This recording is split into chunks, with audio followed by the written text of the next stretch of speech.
Praise the lord. Good morning. ప్రభువైన యేసుక్రీస్తు శుభనామంలో మీ అందరికీ వందనములు. చిన్న ప్రార్థనతో ఈరోజు దేవుడి వాగ్దానాన్ని స్వతంత్రించుకుందామా? మమ్మల్ని ఎంతో మిక్కిలిగా ప్రేమించిన మా ప్రియ పరలోకమందున్న తండ్రి, నీ ఘనమైన శ్రేష్టమైన నామాన్ని బట్టి మీకు వందనాలు చెల్లిస్తున్నాను ప్రభువా. ఉదయకాల సమయంలో ప్రభువా నీ సన్నిధిలో ఉండే భాగ్యం మాకు ఇచ్చినందుకే వందనాలు తండ్రి. మా ఆత్మీయ జీవితమునకు అవసరమైనటువంటి విలువైన మాటల చేత మా అందరితో మాట్లాడి మమ్మల్ని దర్శించి బలపరిచి ఆదరించమని యేసు నామములో ప్రార్థిస్తున్నాము తండ్రి. ఆమేన్. ఈరోజు దేవుని వాగ్దానము సామెతల గ్రంథం 8వ అధ్యాయం 34వ వచనం. అనుదినము నా గడప యొద్ద కనిపెట్టుకొని నా ద్వారబంధముల యొద్ద కాచుకొని నా ఉపదేశం వినువారు ధన్యులు. Proverbs chapter 8 verse 34. Blessed is the man that heareth me, watching daily at my gates, waiting at the posts of my doors. దేవుడు ఇచ్చినటువంటి అద్భుతమైన మాట కొరకు దేవుడికి సమస్తమైన మహిమ ఘనత ప్రభావములు చెల్లునుగాక. ఎంత అద్భుతమైన మాట అని చూస్తున్నాం కదండి. అనుదినము నా గడప యొద్ద కనిపెట్టుకొని అని దేవుడి రోజు మనలందరిని ఒక ప్రశ్నతో మన ప్రారంభాన్ని చేస్తూ ఉన్నాడు. ఎంతమంది దేవుని యొక్క గడప దగ్గర కనిపెట్టుకునేవారుగా ఉన్నాము? అనుదినం, ఒకరోజు కాదు, 2 రోజులు కాదు, అనుదినం. ఇప్పుడు మనందరికీ ఏం గుర్తొస్తుంది అంటే, ఓహో నేను చర్చికి వెళ్ళి దేవుడు మందిరం దగ్గర బయట కనిపెట్టాలేమో ప్రతిరోజు అనుకుంటున్నాం కదా. అంతేకాకుండా ఇంకొక మాట కూడా చూద్దాము. నా ద్వారబంధముల యొద్ద కాచుకొని నా ఉపదేశం వినువారు ధన్యులు.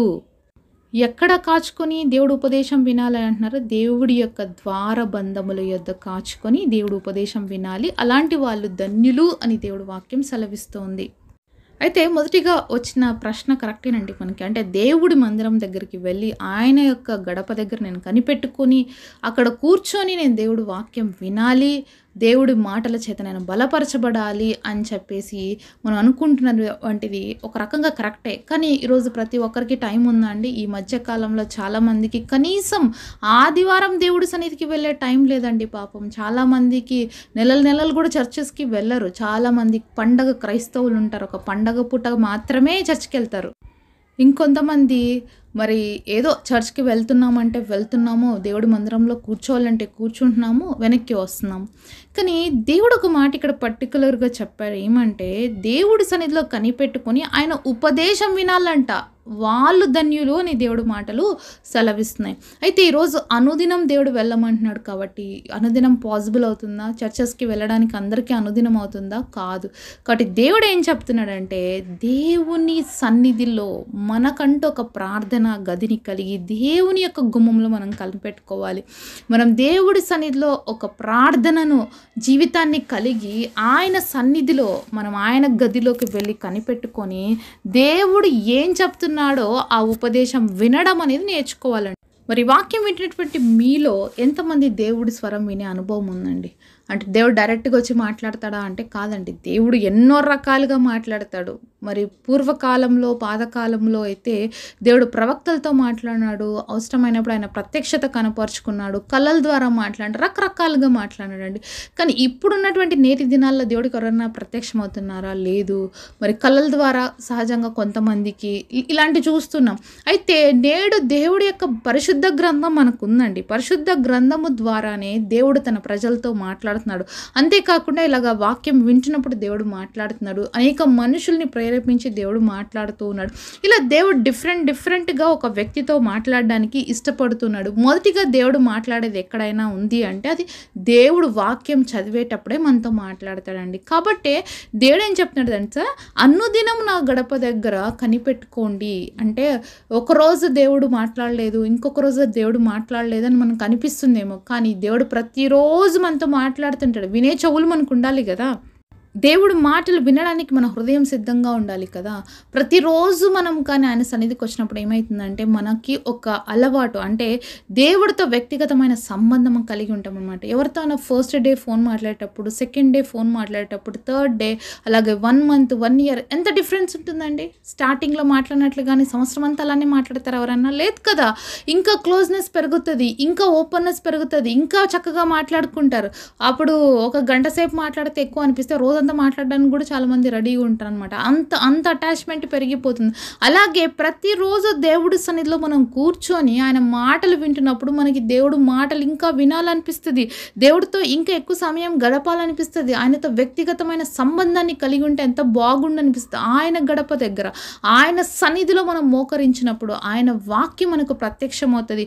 ఆయన వాక్కు మనకు తెలియజేస్తాడు. ఆయన మనసులో ఉన్న మాటలు మనతో మాట్లాడతాడు. కాబట్టి ఆయన ఏమైతే ఉపదేశం చేయాలనుకుంటున్నాడో అది మనకు డైరెక్ట్‌గానే దేవుడు చెప్తాడు. మనం చర్చ్‌కెళ్తే దేవుడు పాస్టర్ ద్వారా మాట్లాడతారు. అయితే మనం వాక్యం చదివితే దేవుడు డైరెక్ట్‌గానే మనతో మాట్లాడతారు. కాబట్టి ప్రతి ఆదివారం చర్చ్‌కి వెళ్ళడం అనేది చాలా క్షేమం. ఇంకా మధ్య మధ్యలో ఏమన్నా మన చర్చ్‌లో కార్యక్రమాలు జరిగినా, లేకపోతే ప్రేయర్స్ జరిగినా, ఉపవాస ప్రార్థనలు జరిగినా వెళ్ళడం అనేది మనకు చాలా క్షేమం అండి. దేవుని మందిరములో ఒక్క దినము గడుపుట 1000 దినముల కంటే శ్రేష్టమైనదని దేవుడు వాక్యం సెలవిస్తుంది.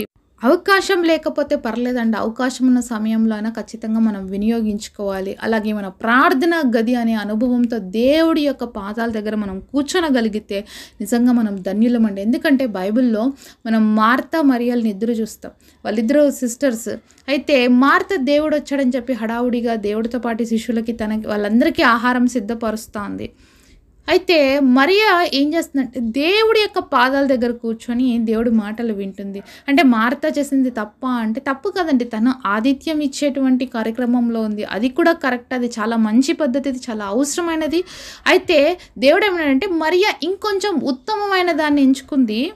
అదేంటంటే దేవుడు మాటలు వినడం. ఇప్పుడు మార్త కూడా చేయకోకుండా ఇద్దరు వచ్చి కూర్చుంటే ఇద్దరికి దేవుడు బోధించేవాళ్ళు. ఇద్దరు విని ఇద్దరు వెళ్ళి వర్క్ చేసుకునేవాళ్ళు. తను ఒక్క సమయం అంతా తను కష్టపడాల్సిన అవసరం ఉండేది కాదు కదా. దేవుడు చాలా ఇంపార్టెంట్ కదండి. దేవుడిని పక్కన పెట్టి మనం ఎన్ని పనులు చేసినా ఏమవుతుందో చెప్పండి, వేస్టే కదా.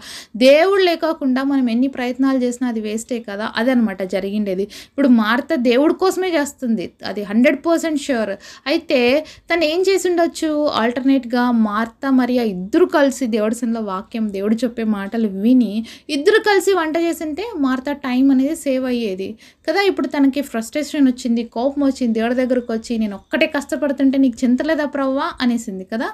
ఎందుకు చింత ఉంటుంది? దేవుడికి అందరి పట్ల చింత ఉంటుంది, కానీ దేవుడికి ఒక్క చింత ఎక్కువ ఉంటుంది అనమాట. ఏంటంటే నా బిడ్డలు నాతో మాట్లాడాలి, నా బిడ్డలు నేను చెప్తున్న మాటలు వినాలి అని. మరి దేవుడికి కూడా బాధేసి ఉంటుంది కదా. నేను ఇంటికి వచ్చాను, మార్త వంట రూమ్లో ఉండిపోయింది, పోనీ నా కోసం వంట చేస్తుంది, కానీ దేవుడు ఏం కోరుకుంటున్నాడు? మార్త తనతో మాట్లాడాలని, దేవుడు మాటలు తను వినాలని దేవుడు కూడా కోరుకుంటున్నాడు. కాబట్టి దేవుడికి మొదటి స్థానం ఇచ్చి తర్వాత ఏదైనా చేస్తే అది చాలా బాగుంటుందన్నమాట. ఆతిథ్యం ఇవ్వటం మరవకండని దేవుడి వాక్యమే సెలవిస్తుందండి. ఆతిథ్యం ఇవ్వడం చాలా అవసరం. అయితే మొదటి స్థానం దేవుడికి ఇవ్వడం అనేది ఇంకా ప్రాముఖ్యమైనది. అందుకని దేవుడు అక్కడ మరియ చేసినది చాలా ఉత్తమమైన పని. నువ్వు చేసింది మంచి పనే, కానీ మరియ చేసింది ఇంకా ఉత్తమమైనది. ఎందుకంటే దేవుడి పాదాల దగ్గర కూర్చొని ఆయన ఉపదేశం వినడం. కాబట్టి రోజు మనం కూడా ఒక అలవాటు చేసుకోవాలి. దేవుడు పాదాల చెంత కూర్చొని ఆయన ఉపదేశాన్ని మనం వినేవారిగా ఉండాలి. ఎప్పుడైతే ఆయన ఉపదేశాన్ని మనం వింటామో అది మన ప్రాణాత్మ దేహాల్ని కూడా సరిచేస్తుందండి. వాక్యానికి శక్తి ఉంది. వాక్యము 2 అంచులు గల ఖడ్గం.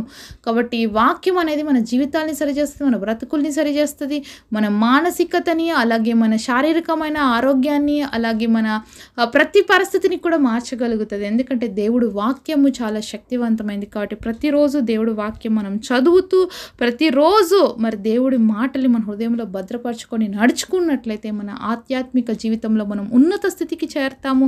అంతేకాకుండా మన జీవితంలో మనం సంపూర్ణముగా మరి దేవుడి కోసం నిలబడడానికి గొప్ప సాధనాలుగా కూడా మార్చబడతాం అనమాట. కాబట్టి అనుదినము దేవుడి సన్నిధిలో గడపాలి.